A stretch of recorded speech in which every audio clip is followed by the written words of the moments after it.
than victory for Islam. Should we start to buy gold now?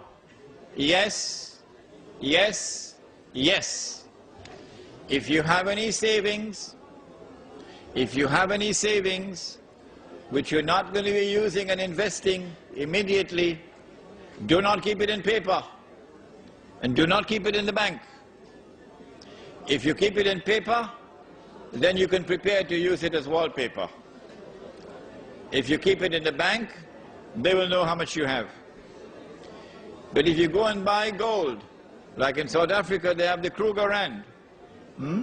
If you go and buy gold, which every Manhattan banker will do when he sees the system collapsing, then when the system collapses, you will not collapse with it. Could you please explain mudaraba and musharaka types of transaction? Where is it? The book. He's already taken it.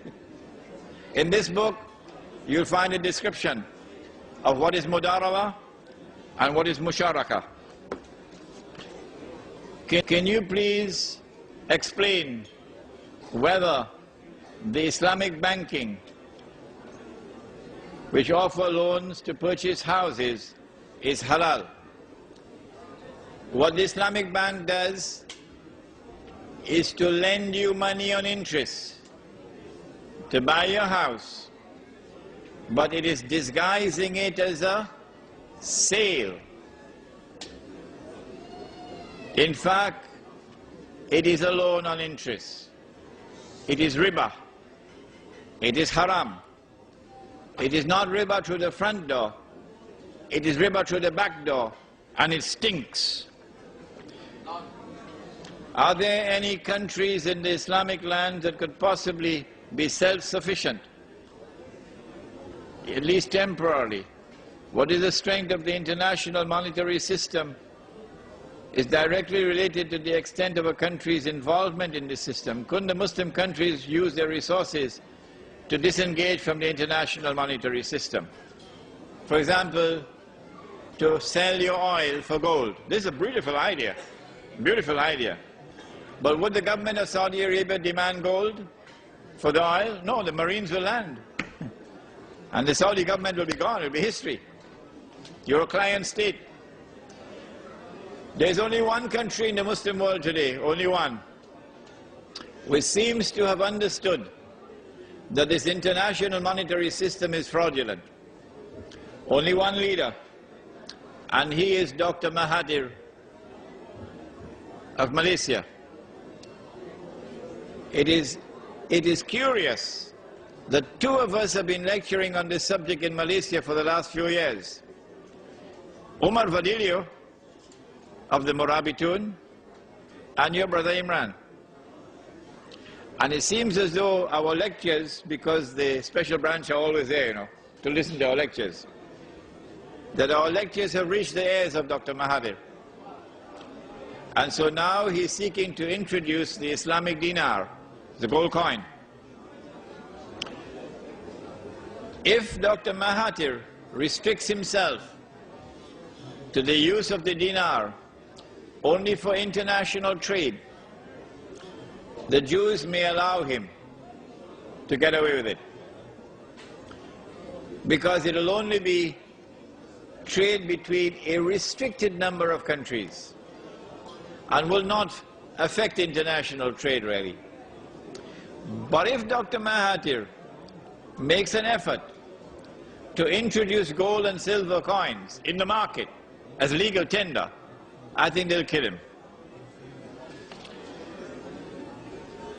Where does inflation fit into all of this? When the value of paper falls, then prices rise. The rise in prices is called inflation. But the rise in prices does not occur for any other reason than the falling value of paper. When once we remove paper money and we replace it with sunnah money, which has intrinsic value. Ladies and gentlemen, our discussions also touch on the subject of currency and the way we trade with each other, I have suggested that we revisit the idea of trading using the gold dinar and barter trade among us. Is it true that 1.3 billion people can exert no power to save themselves from the humiliation and oppression inflicted upon them by a much smaller enemy? Can they only lash back blindly in anger? Is there no other way than to ask our young people to blow themselves up and kill people and invite the massacre of more of our own people? For well over half a century, we have fought over Palestine. What have we achieved? Nothing. We are worse off than before. If we had paused to think, then we could have devised a plan, a strategy that can win us final victory. Pausing and thinking calmly is not a waste of time. The Europeans killed 6 million Jews out of 12 million. But today the Jews rule this world by proxy. They get others to fight and die for them. 1.3 billion Muslims cannot be defeated by a few million Jews. There must be a way.